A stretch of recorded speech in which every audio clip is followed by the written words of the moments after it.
Hey everybody, it's Shaman Sister Sin, and you are listening to the first installment of the listener questions series that I'm going to do here. If you would like to send your questions in to be answered, you can send them to the Little Shaman Healing at gmail.com. Please make the subject line listener questions. Please do not send any information you don't want me to read out loud, and please do not send me any identifiable information for you or anybody else. I have with me today my co-host, Caitlin. If you have attended one of our workshops, then you probably know her as the Little Shaman's assistant, and she's going to be assisting me with reading the questions. Hi, Caitlin. Hello, Little Shaman. So let's get started. What do we have? All right, so we have 4 questions here. First one will be from Joanna. She says, "Hi, Sister Sin. I hear a lot about grade A supply. People refer to themselves as grade A supply and the new partner as lesser. Is there such a thing? We know that pathologically narcissistic people have primary supply and secondary. So is the grade A the primary and everyone else is a lesser degree of supply? Or do those with NPD really even have the concept of varying degrees of supply? Are we all really just the same to them? Supply. Thank you, Joanna." Well, thank you very much, Joanna, for that question. To be perfectly honest, I really don't think they necessarily have the concept of supply the way that we understand it. I think it's more about attention, what attention they can get. And usually, grade A supply, my understanding of it is that it's referring to the supply that is the purest. So it doesn't necessarily have to do with how much supply they get from somebody, meaning if they're around this person the most or anything like that. It's about whose supply is the most pure.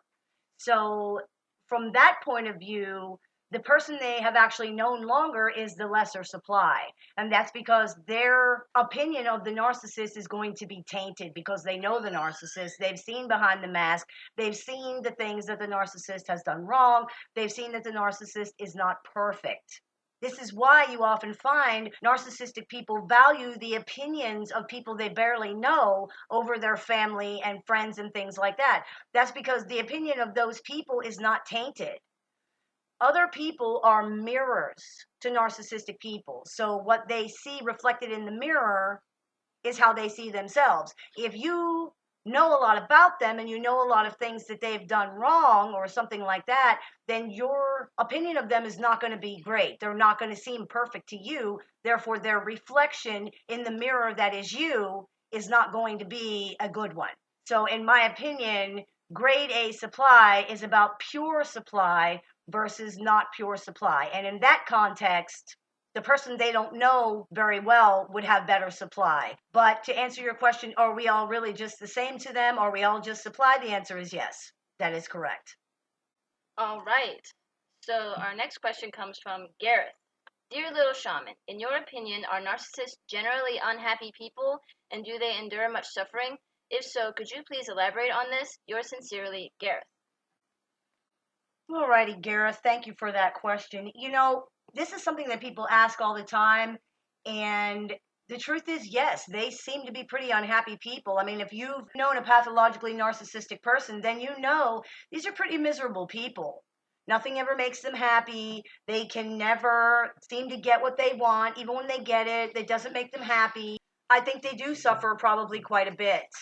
Imagine if you had all of those things in your mind that they have. If you had all this smoldering self-hatred, all this confusion, all this belief that your value lies in the hands and opinions of other people, that's not going to make somebody happy.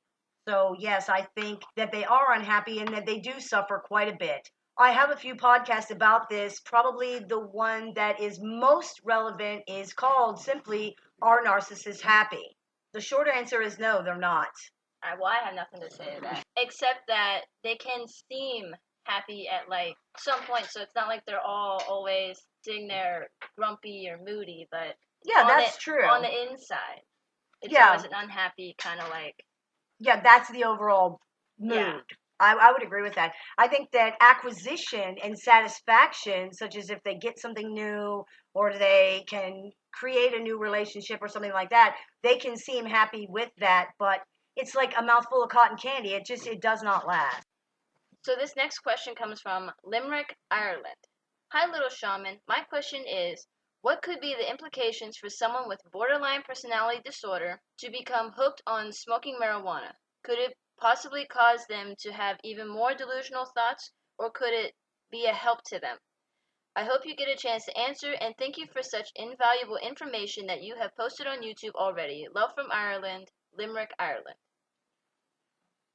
Well, that is a very interesting question, Limerick, Ireland, and thank you for asking it. There are some studies, or there is some evidence that marijuana can cause psychotic behavior in people who are already predisposed to psychosis. However, those are old studies. I mean, they're from a long time ago, and we don't really know how valuable they actually are. There are different types or strains of marijuana. There's one called sativa, which is more of an exciting type of high, and then there's one called indica, which is more of relaxing.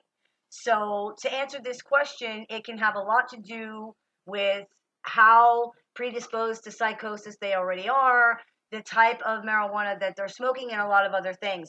I have known many people with narcissistic types of problems, especially borderline personality disorder, who do use marijuana to medicate, and it does seem to help quite a bit. So I think it's really down to the person and a lot of other individual things. Thank you very much for asking that. Yeah, I mean, in the least, it will calm them down because they're always at such a high level of just, what is it called? Like the energy, it's Yeah, just, the vibe is high, yeah. high, cranked up. So if you get that good, relaxing one, at least they'll be like calm for Yeah. a little while. Yeah, it does seem to help for a lot of people. So that's a really good question. I'm glad you asked that. I'm glad somebody asked that. And finally, we have a question from Sharon.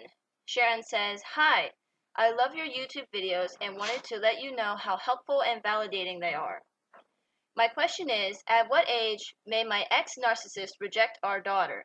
She is the golden child and she worships him. He has her one night a week and can get so much from her adoration, performance, parenting in front of his new partner, plus use her in power games with our household, plus against his new partner. She is only 6 and being the golden child, she dismisses anything bad she hears from her siblings as she has only had loving experiences with him.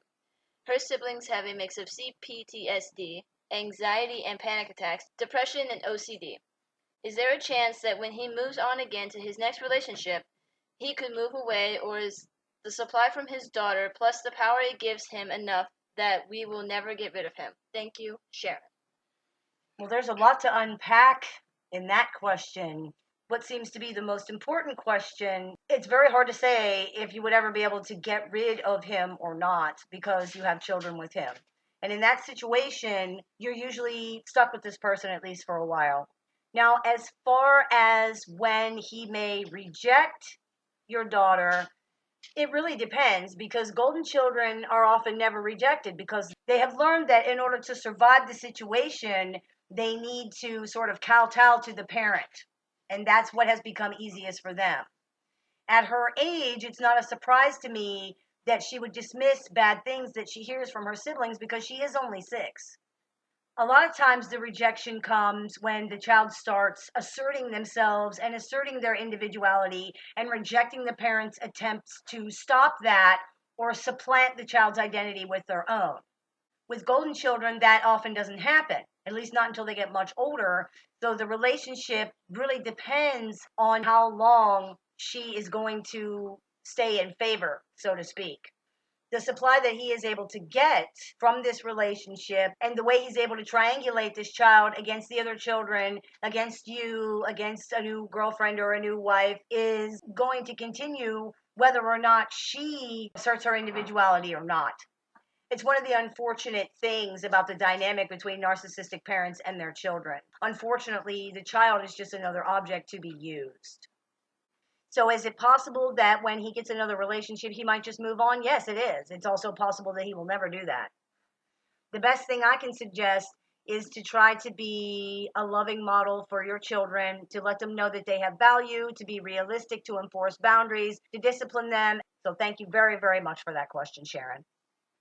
Well, thank you for that, Little Shaman, and thank you everyone for all your questions. That's all we have today. Tune in next week as we will have some more questions, and please continue to send them in. They're all very great, and the Little Shaman appreciates all the questions you've been sending. You've been listening to the listener questions segment of the Meditations and More podcast, brought to you by littleshaman.org and shamanspiritcenter.com. That's me, the Little Shaman. May the Great Spirit bless you and have a wonderful day.